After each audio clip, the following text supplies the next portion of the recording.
Right now, though, Blaine Smith, associate editor of America's First Freedom, is with us on the program. Blaine, good evening, sir. Cam, good evening. How are you? I'm good. Thanks for coming on the program tonight. Well, thanks for having me. You bet.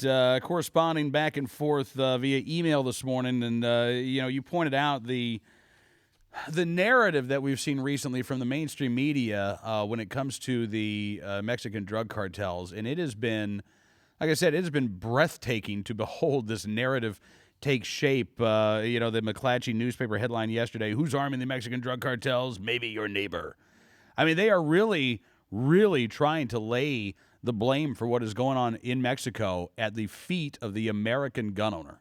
Well, that's right, Cam. And today there was another article by the McClatchy News Service that really struck me, and I believe this shows how the anti-gun groups they're feeding off the Mexico violence to try to drive all sorts of future gun restrictions here in the United States.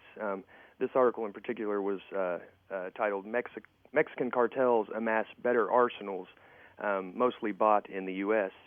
And, Oh my God. and as expected, this article, it continues the use of the 90% figure, and which you're well aware of, this oft-repeated lie that 90% of the weapons seized by Mexican authorities from the drug cartels originate in the United States, and many news outlets continue to use this figure, and which has thoroughly been debunked. The Obama administration's not even using this figure anymore. They say that it's become too, quote-unquote, politicized, but what they mean is that they've been busted, and that the 90% is actually more like 18%. Exactly. Yeah, exactly. I mean, it's not even close. It's not a matter of a few percentage points here and there. It's 90% is what the Obama administration was saying, and again, that's the number that the media is running with. And the real number is 18% of all of the firearms that were recovered in Mexico and submitted for tracing were determined to have come from the United States. And it's amazing, and everywhere you still see this figure everywhere, though, and they just continue to run with it. Yeah. Well, because, again, it bolsters the position of both the Obama administration and the Calderon government of Mexico that, again, it's our fault and our gun laws need to change in order for the violence in Mexico to stop. But, every day, Blaine, you see a story about another grenade attack in Mexico, another car bomb going off in Mexico, a 12-year-old killer who used machetes. The evidence just stacks up that the problems are not because of our Second Amendment. Exactly. I mean, what struck me about this story, you're starting to see this coverage transition from, just the 90% figure and focusing on the violence and the firearms. These media outlets are now decrying the availability of ammunition in the United States without background checks. And why this struck me is because... gun owners have been decrying the availability of ammunition in the United States, too, for a couple of years. We want to see more of it. That's right. You'll see in our next cover story, our January cover story in America's First Freedom, Chuck Michelle writes about AB 962 and the ongoing efforts in California to limit access to ammunition.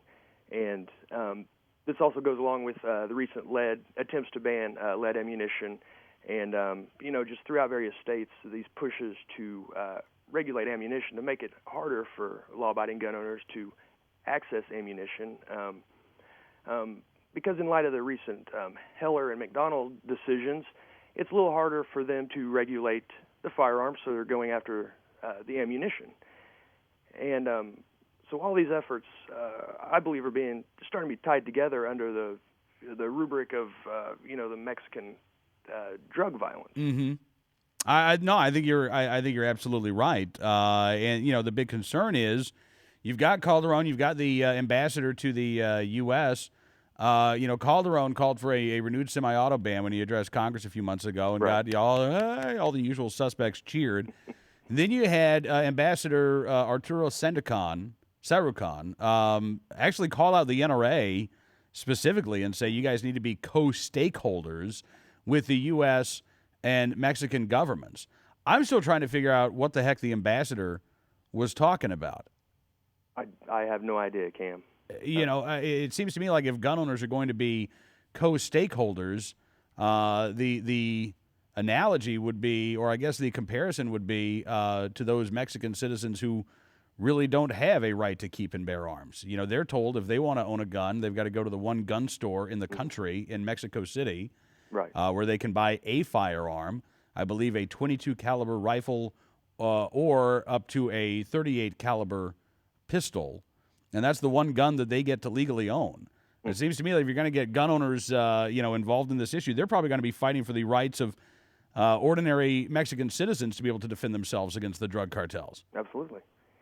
And this article, another thing that struck me, it goes back to, it mentions the availability of 50 caliber firearms, and I'm sure you're familiar with that NBC News story recently talking about how the cartels are being armed by 50 caliber machine guns from over-the-counter U.S. gun stores.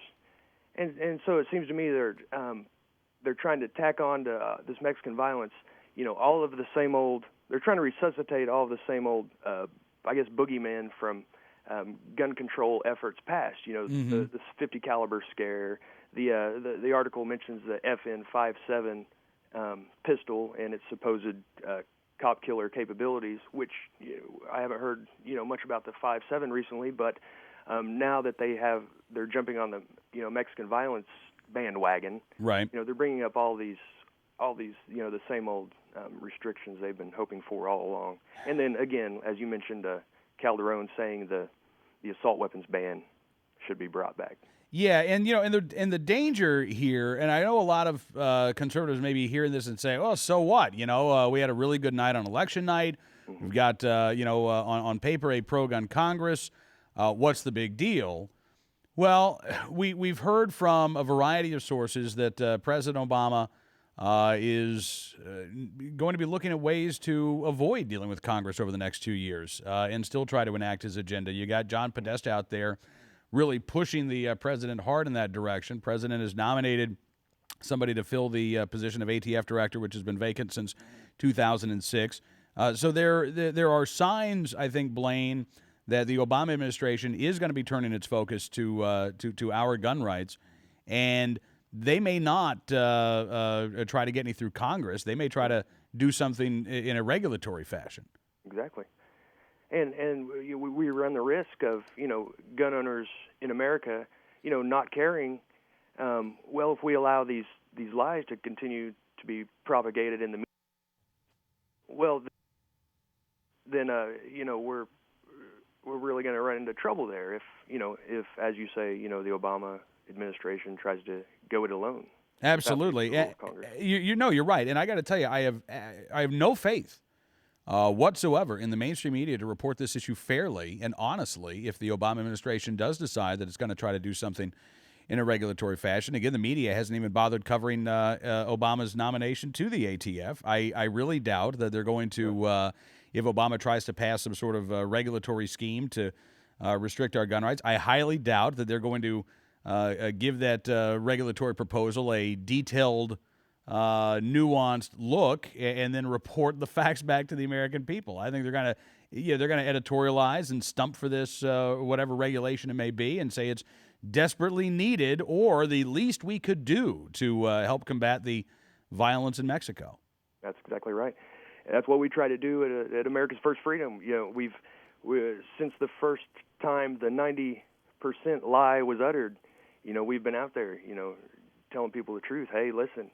And, the mainstream media is going to say what they want to say, but, we're trying to get the truth out there, Cam. Absolutely. Well, Blaine, again, I appreciate you coming on the program. And I got to tell folks, if you have not seen the digital edition of America's First Freedom, in full disclosure, I do have a column in America's First Freedom every month, but the digital issue is just absolutely extraordinary. It's the same content that you get from the print magazine, but videos, multiple videos associated with every story in the magazine. It's a really cool, interactive, multimedia way of reading an already great magazine, Blaine. It is lots of added content, and the videos, and hundreds of links to all the issues every issue. We put a lot of work into it, and we're really proud of it, and we absolutely want people to check out the digital issue. Well, I would strongly encourage them to do it as well. Blaine, have a great weekend, sir, and look forward to talking again very soon. Cam, I appreciate it.